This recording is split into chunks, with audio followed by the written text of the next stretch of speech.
हम twin flame और soulmate के बीच के एक मेजर डिफरेंस की बात करेंगे यहाँ पर। आपने देखा होगा कि हमारे आसपास ऑलमोस्ट सभी के दिल टूटे ही होते ही हैं कभी ना कभी जीवन में। और कई बार ये जो दिल टूटता है बहुत इंटेंस कनेक्शन भी होते हैं, यानी कि कई कई साल उनका रिलेशन किसी के साथ रहता है और फिर दिल टूट जाता है। बहुत इंटेंस होता है कनेक्शन, वो पूरी जोर लगाते हैं उस पर्सन को वापस पाने के लिए, अपनी लाइफ में लाने के लिए, लेकिन हालात उन्हें अलाउ नहीं करते हैं और फाइनली उनको सेपरेट हो जाना पड़ता है।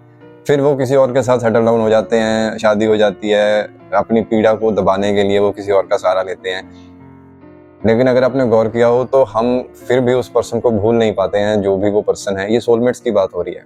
चाहे वो पेन दब जाता है, चाहे थोड़ा सा नीचे चला जाता है या काफी नीचे चला जाता है, लेकिन पीड़ा फिर भी रहती है जब तक कि वो हील ना हो जाए। अब सोलमेट्स के पास, जो इस कैटेगरी के लोग हैं, उनके पास कोई चारा ही नहीं है। इनर वर्क करने के लिए अभी इतनी इंटेंसिटी बनी नहीं है और उस पर्सन को पाया जा सके और कोई रास्ता उनके पास है नहीं, तो वो इस पीड़ा में ही सारी जिंदगी व्यतीत करते हैं और अगले कई जन्म भी व्यतीत करते हैं। जिसका कि एक उदाहरण है, एक लेडी का जब रिग्रेशन हो रहा था तो वो देखती हैं उनकी लाइफ में करंट पर्सन है जो कि कमिट नहीं कर पा रहा है, जो कि भागी जा रहा है बार बार। वो मतलब आता है, वो चला जाता है।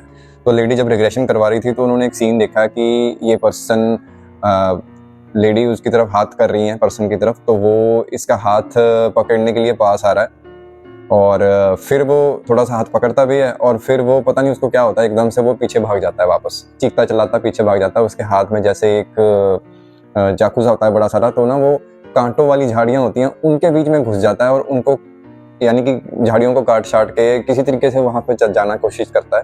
लहूलुहान भी हो जाता है, लेकिन फिर भी वो वापस उस लेडी के पास जाने की बजाय वो इस रास्ते पे आगे बढ़ जाता है दुख और तकलीफों के।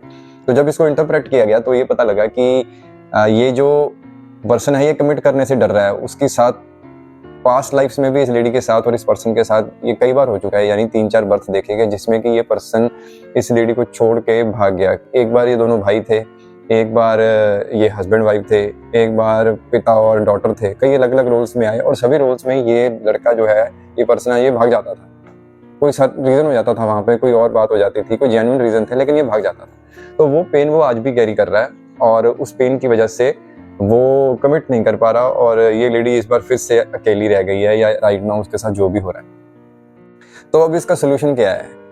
देखिए, अगर ये सोलमेट केस है तो अभी वो इनर वर्क के रास्ते पे तो चलने वाली है नहीं। तो बस यही है, उसको अपने दिल को दिलासा देना पड़ेगा और जो भी कोई और उसकी सोल मिलती है, कोई और सोलमेट मिलता है, उसके साथ एडजस्ट करना पड़ेगा। जब तक कि ये जो दूसरा पर्सन है जो भागी जा रहा है बार बार, जब तक ये हील नहीं कर लेता, जब तक ये फाइनली डिसाइड नहीं करता कि मुझे इसके साथ रहना है, तो ये इच्छा इन दोनों के बीच में हमेशा बनी रहेगी। इसके ऑपोजिट जो ट्विन फ्लेम जर्नी है, जिसपे बहुत से लोग हैं जो इस वीडियो को देख रहे हैं, ट्विन फ्लेम्स के पास चारा ही नहीं बचता। वो जो दूसरा पर्सन है वो आपके दिमाग में हमेशा ही घूम रहा है। सोलमेट्स फिर भी इसको सप्रेस कर लेते हैं 4-5 साल, कुछ सालों में वो एनर्जी डाउन चली जाती है और वो किसी के साथ एडजस्ट हो जाते हैं। लेकिन ट्विन फ्लेम्स में ये है कि ये इस एनर्जी को डाउन नहीं कर सकते। आप जितना मर्जी जोर लगा लो, 2 साल लगा लो, 4 साल लगा लो, और वो फिर भी याद आ रहा है। कई लोग तो 15-15 साल, 30-30 साल से लगे हुए हैं भूलने के लिए, तो उनको भी याद आ रहा है। तो उनके पास चारा क्या है? चारा है इनर वर्क। यानी कि अगर आपको अपनी पीस और हार्मनी चाहिए तो आप इनर वर्क कर सकते हैं। और जो कमाल की बात है, जो डिफरेंस है मेन, वो यही है कि इनर वर्क में कुछ ऐसी टेक्निक्स हैं कि आप उसकी भी हीलिंग कर सकते हैं, आप उसको भी उसके ट्रॉमा से बाहर निकाल सकते हैं। यही ट्विन फ्लेम जर्नी की खासियत है। यानी कि वो पर्सन जो लेडी का हाथ नहीं पकड़ रहा था और भाग गया, झाड़ियों में से होकर निकल गया, अगर वो इनर वर्क कर रही होती, कुछ टूल्स और टेक्निक्स उसने ऐसे सीखे होते जिसके जरिए कि उसकी भी हीलिंग और उसकी भी अवेकनिंग ट्रिगर की जा सके, तो उस पर्सन को वापस आप अपनी लाइफ में एक हेल्दी और हार्मोनियस वे में अट्रैक्ट कर सकते हैं।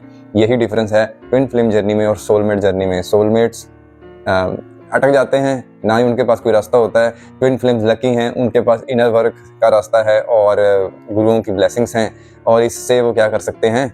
हालांकि टाइम लगता है इस प्रोसेस में, पेन से भी गुजरना पड़ता है, लेकिन उस पर्सन को जो कि आपका अल्टीमेट सोलमेट है, उसको आप अपनी लाइफ में अट्रैक्ट कर सकते हैं। क्लोजेस्ट सोलमेट है, उसको आप ट्विन फ्लेम कह लो, उसको कुछ भी कह लो, लेकिन उसको अट्रैक्ट किया जा सकता है। दोनों का कर्म भी रिजॉल्व किया जा सकता है। ऐसी टेक्निक्स हैं।